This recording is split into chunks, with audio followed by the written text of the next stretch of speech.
Good morning, everyone here at the Investing Stuff You Should Know podcast. We have an exciting guest with us today, Steve Bonaventure. He's a kind of a brilliant man. He's got a lot of great ideas. He's one of the forward thinkers in the property tech space. He is just launching a brand new product that allows self-touring. So as property owners, this is one step removed, as we know, from the capital raising, but also most syndicators are also property operators, either asset managers or whatnot. So this is a super important direction. And of course, this hits the bottom line as well. So Steve, thank you for being here and sharing your vision and some of the amazing things you're doing and the directions that the future will hold for property management. Absolutely. Thank you. And very excited to be on the podcast. I've been in the industry for 15 plus years on the multifamily side. And this is my third startup in the space. So it's definitely changed a lot from, when I first came into the industry. There's definitely kind of a through line to that change. So I'd be happy to share some of what I've learned over the last few years. Beautiful, man.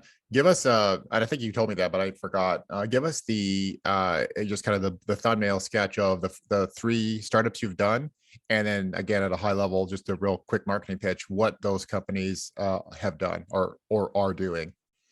Yeah, absolutely. So when I was 26, I started my first company called Apartment Guardian. Back when wearables were more in vogue, and what that was a solution for on-site leasing agents. They needed to be able to have a way to be able to summon emergency responders if someone got hurt on a tour, if someone was inappropriate. It became a major movement within the industry. Ended up being out. It's still in operation. It's on about 6,000 properties nationwide. But that was acquired in 2019. And my second company that I joke, I kind of Jack Dorsey'd by running two companies at the same time, was a company called CheckPointID. And I think this is kind of cool because this is how it works for founders, of how things really do spin out of different ideas. But anyway, basically what it was an ID verification software that originally we brought to market still for the same purpose of safety in multifamily, where every single property would ask for an ID before going on tour, but they have no idea if it was a real ID or not. So we said, this is silly. We'll figure out a system so that you'd be able to instantly be able to confirm that everyone would be safer. And then what ended up happening was Avalon Bay was experiencing a really bad wave of bad debt following the Equifax breach, when Social Security, 50% of American Social Security numbers were leaked online. I remember that one. Yeah. Yeah, it was a brutal one. And essentially what was happening was they were taking the Social Security number of a young child and then repurposing it into a credit repair tool that was really just a fraudulent tool to be able to get someone who had been evicted multiple times to be able to pass through the screening process of a multifamily operator. Yeah. Anyway, Avalon blew that whole thing up. It was a big thing, and that was my two companies that went nationwide in multifamily. And now CheckPointID still is the standard for every single property that that you come across nowadays, where that's how they process IDs. And that was acquired by MRI in 2020.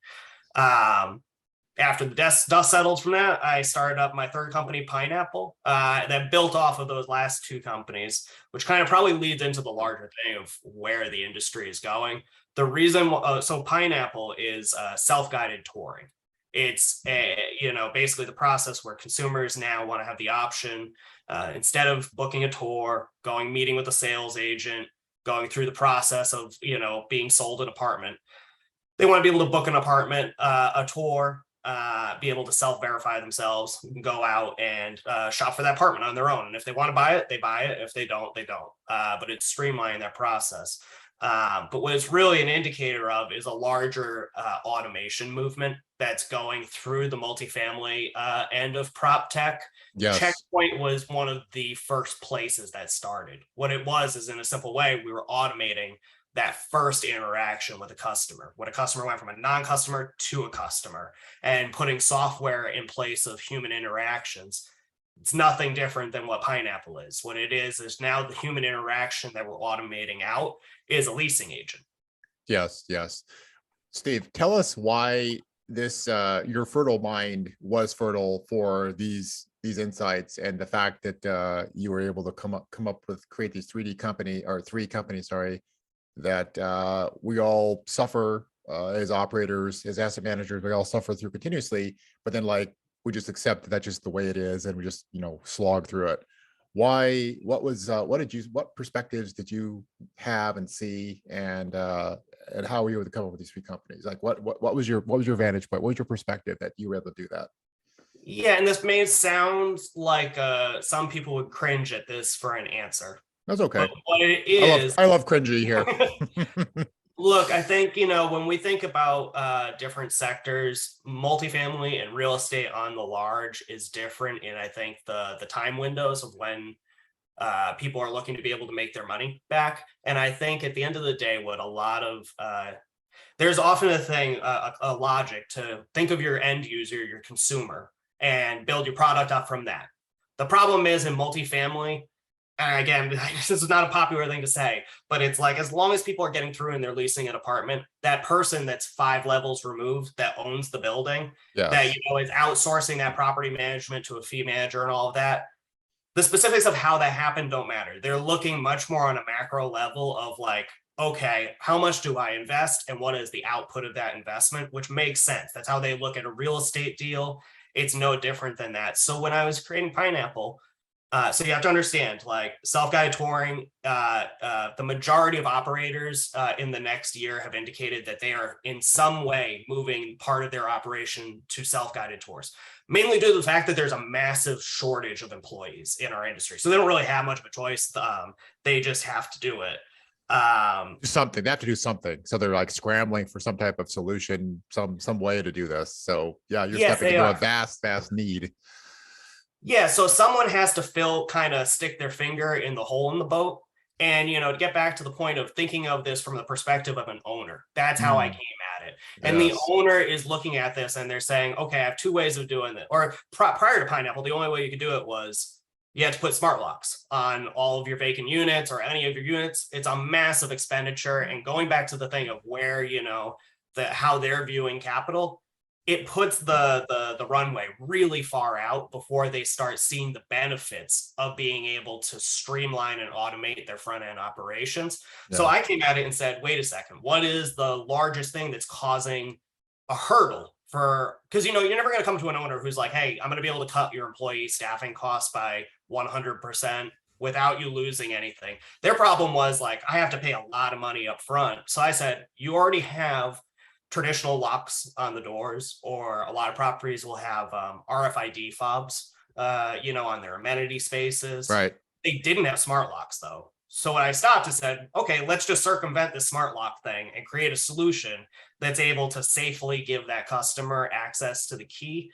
And I go back to the original point I said, which may have sounded a little harsh about the owner not really caring specifically about that end user. Here's the deal. What the owner understands is if I'm able to give automated access to a consumer, I'm going to be able to streamline my cost. They didn't care whether that was them punching a code into a smart lock, using an RFID tag, or using a key. The way an access system is designed isn't going to sell someone an apartment.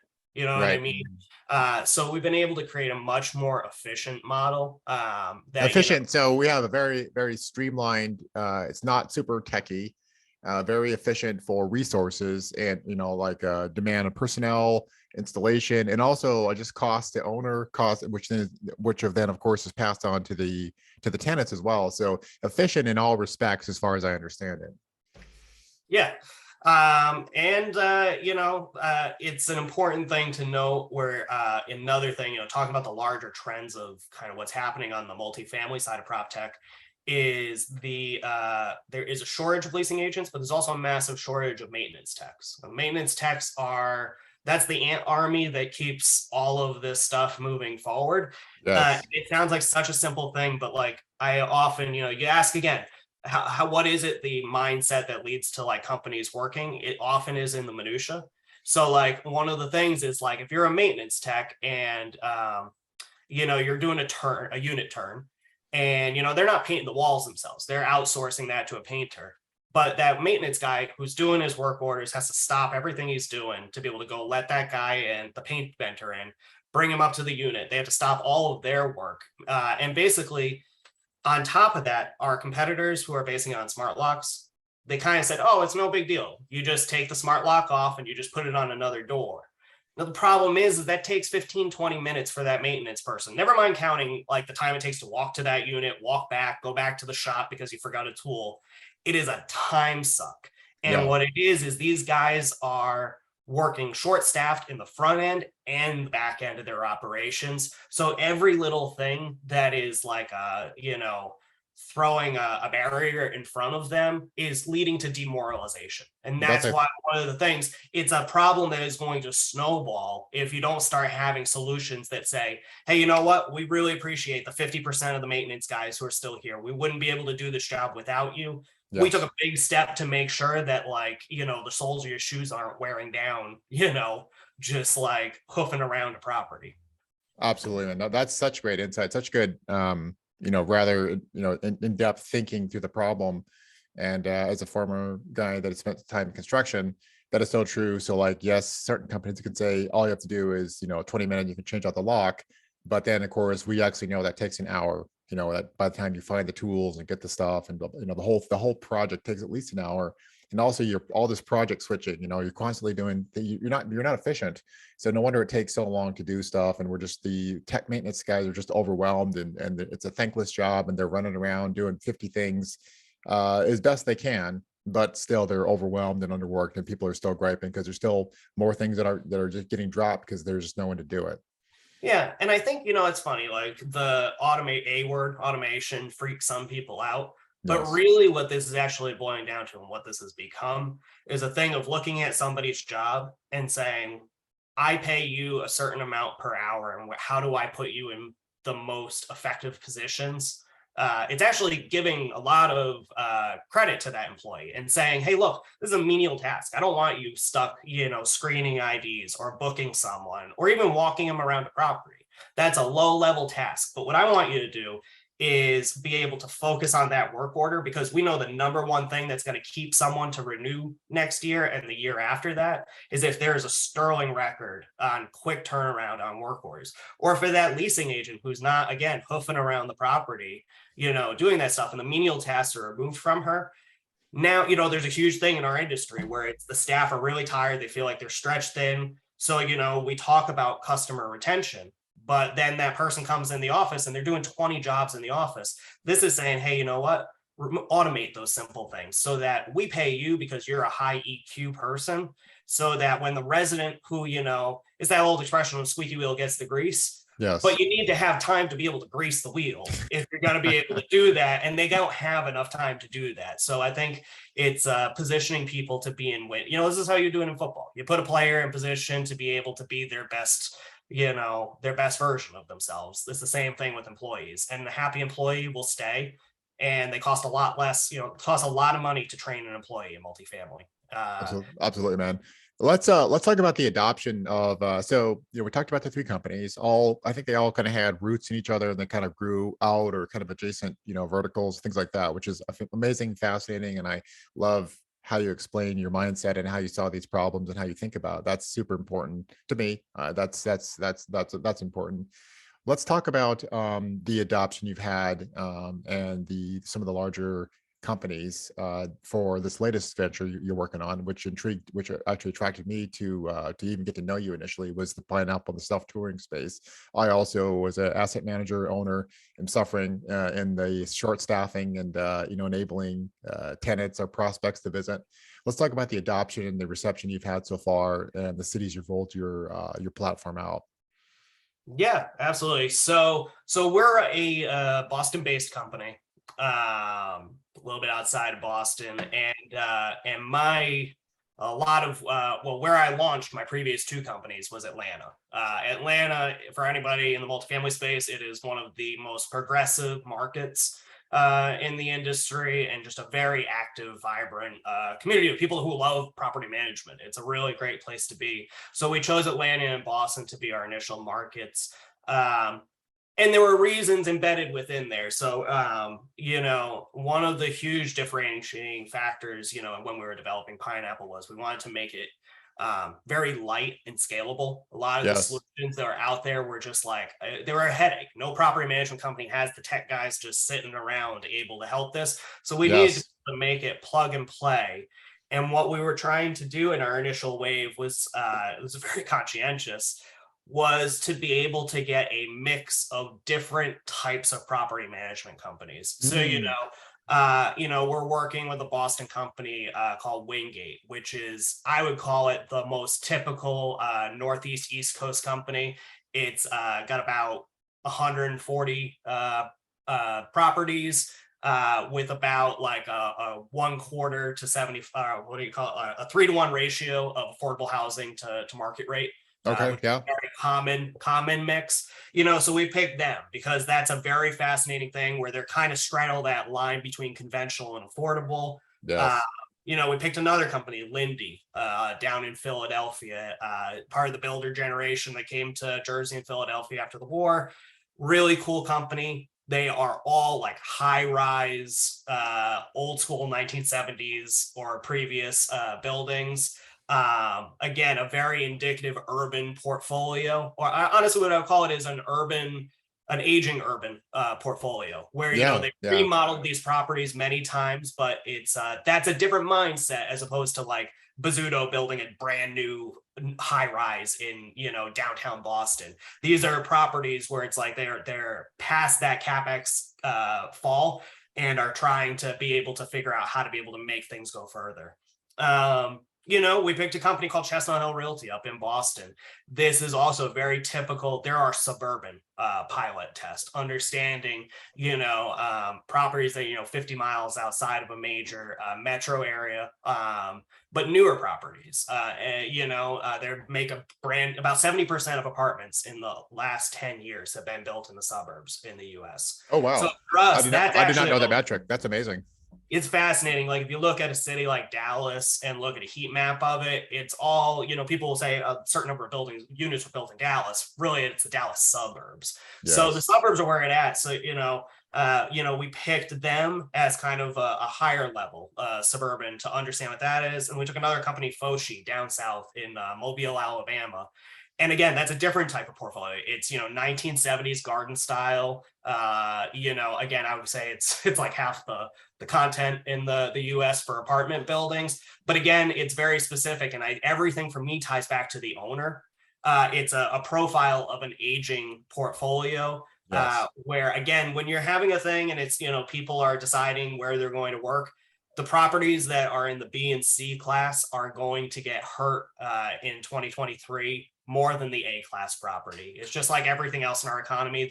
The top end A plus properties, they're going to do just fine. It's Yes. those lower end properties that are having that aging roof. The staff, they have to pay them a little bit more because they can get a better job somewhere else. So anyway, that's what we went after. And then we picked a company in Atlanta called Perennial. And that's a high rise. They built, mid-rise A-class buildings. So anyway, it's beautiful because no solution really, again, we were trying to come up with a scalable model that everybody could use. And kind of our initial group of clients that we chose to go with are really, they represent a spectrum, Yeah, man. within their nothing. That's amazing how you were strategic and you laid out such unique builder profiles or owner profiles. And then also, I guess I didn't quite realize how much you had spent not targeting, but ensuring that was part of your kind of your rollout model on that B and C class space. And we know that's problematic. I know a ton of other property owners and sponsors across the country that they play in that space as well. And that's something, and that's to your point, the AA, the AAA, whatever, AA, whatever, or just A, they're going to do fine.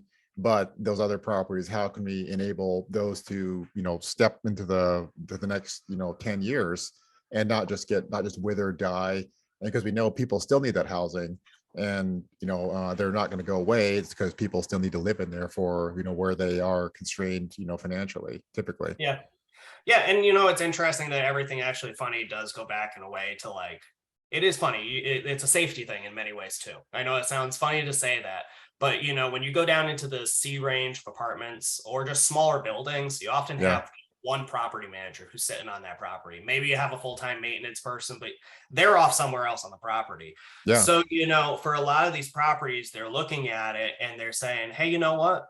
Right now what exists is that property manager, they're the only one there. Someone comes in, they got to close the office up, go do a tour, all that stuff, and no one's around, and they don't Yeah. like that. That's a liability on Why? the. Why is safety a big thing for you, Steve?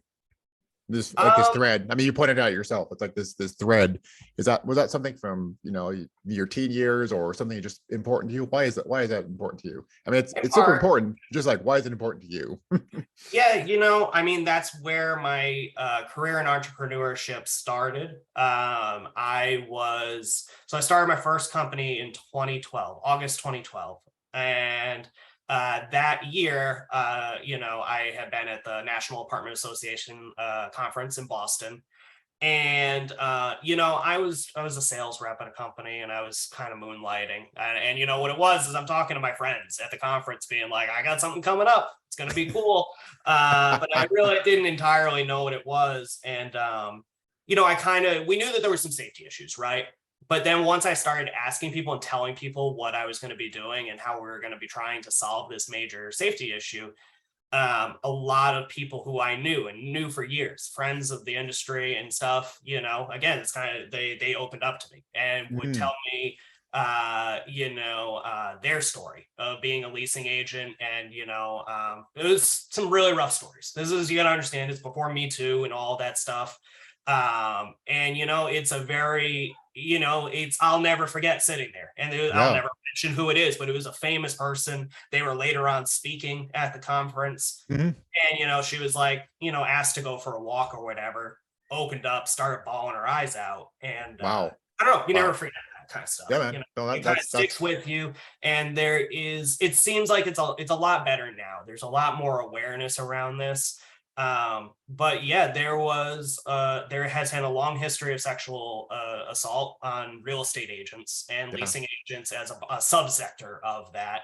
And it kind of got brushed under the rug for a long time. And it's easy to kind of like say, hey, you know what, it only happens once in a while, but when it does happen, it's devastating, and it devastates large groups of people. And it's like, it just is such a stupid thing. That's really, I guess, what it is I looked at it and I was so naive about it when I was sitting there, and it just Yes. hit me like a train.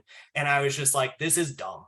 This doesn't have to happen. Yeah. And yeah, the first two companies, that's, I think, what was at the heart of it, in many ways. Pineapple, obviously, it's about a larger thing. But I think, by and large, it's partly why my customers feel comfortable with me, is Yes. because it's like, it's building on a good foundation, and Yeah. it's No, saying, hey, you know what? None of this that's matters. I always say no one's going to remember the companies I did in 100 years. Doesn't matter yeah. how big they are, short of it becoming Google. But like, there's a right way to be able to do this and be able to like make sure everybody, and I guess with Pineapple, what that would be about now is making sure that the person who's out on tour is knows that, like, I don't know, they twist an ankle, they fall down the stairs, that there's someone, someone's paying attention to them, someone knows that they're coming back at the end of the For tour. sure, man. Well, thank you for, I mean, that's super important. And I thank you for digging deep on that and sharing that piece. And I think that people can sense the partners you work with and business partners and people in real life can sense or can know there's a genuine place where that comes from.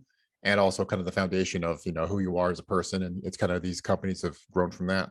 So that's very, very powerful.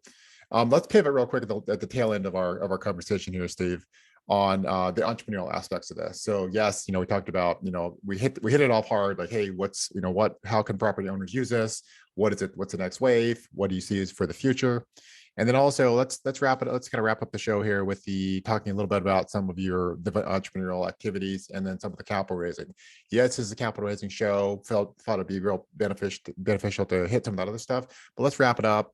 As an entrepreneur, what have you found to be successful? And I'm sure there's a lot of shared characteristics as well with some of the other business ideas you've shared as well. What are on the capital raising side for your companies? What are some lessons you've learned over the last 10 years? It's interesting. Well, it's changed quite a bit in the prop tech sector. And obviously, when I say prop tech can be construction all the way through multifamily. My experience is always on multifamily. I think prop Sure. tech construction is different. On the multifamily side, it's fascinating. When I did my first company, there wasn't a term prop tech. That didn't exist. Like we didn't Yes. classify it as that.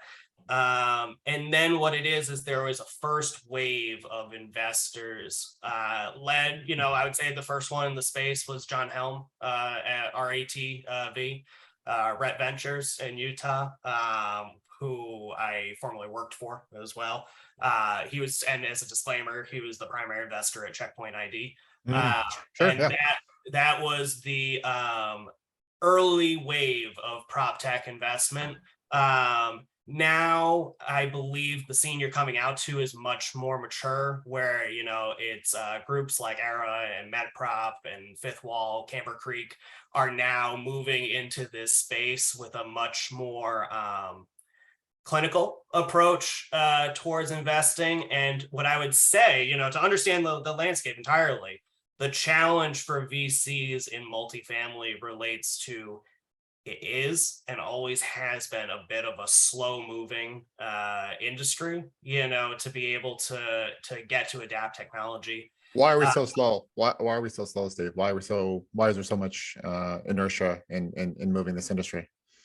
I believe, as I alluded to earlier, one baseline part of it is I believe the mindset of the person who's drawn into real estate investing as opposed to technology. Sure. Like take me for example, like I don't invest in real estate, I invest in my own ideas, which makes me probably a crazy Viking type person. The person who is, steadily, doing their 1031 exchanges and, moving through and being able to build up a portfolio, that is Yeah. a methodical person. That is a Yes. person who is very, they're looking entirely from a viewpoint of their exit, which I would say might be one core aspect of it is the transactional nature, especially once you get up to the institutional level of this. So you're saying like this kind of the mindset is actually self-selecting or self-biased type of group of folk in there, and they are methodical, they're process driven, they're maybe long-term thinkers, they're not real creative even. And that kind of conservative approach is reluctant to change things without really good reason. And of course you ask them to commit capital, so all that kind of taken together, essentially the argument then that we don't see a ton of movement and it's very reluctant and slow to change in the multifamily apartment space. Yeah, No. I'll always have this lesson from before I even started companies. I was in Boston and there was a huge developer in what's now the Seaport District. It's a huge, like massive renovation they did. Sure. And this owner, we're looking at the financial district or whatever. And it's like the guy asked, hey, he developed, dozens and dozens of huge properties. And he's like, what's your favorite property you've ever done? And he pointed to this ugly, brutalist apartment up on the horizon.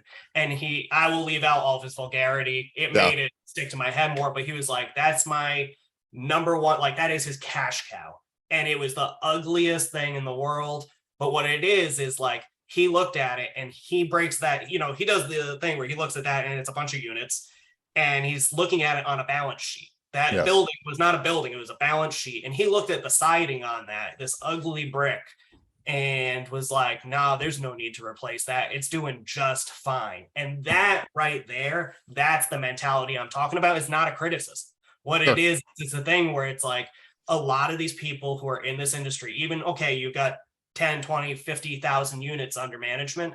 I always go back to the story of the brothers that started Equity Residential. Two guys from Michigan, went to University of Michigan. They started off with a triple decker, and now it's the top 10 largest or the largest owned multifamily real estate company. It started up, and I don't think they changed in their mentality from that triple decker all the way through. If that washing machine had another 6 months life on it, you replace it in 6 months, not now. And that's what it is that's honestly what I find interesting about where the market is right now is in this case, it's like the washing machine walked out of the apartment. without telling them. Like there's a whole movement of, it's called silent quitting in our industry, where you just realize, 3 weeks in, your leasing agent just stopped following up with you. Yeah. And Yeah. at that point, man, that's a totally different thing, where it's like you don't get to choose when you're going to make that move, which is, a better time to be doing a company in this space. Otherwise, like if they were riding high, it's they honestly will kick the can down the road for a long time. And for investors to get back to that point, that's what they view it as. And that's always the concern on their side, that basically if there's not a gun to property management's or the industry's head, that they are by and large a slow mover. Now, that said, part of that is like, look, there was a whole home automation movement, right? Yeah. Back around the time I was launching my first company.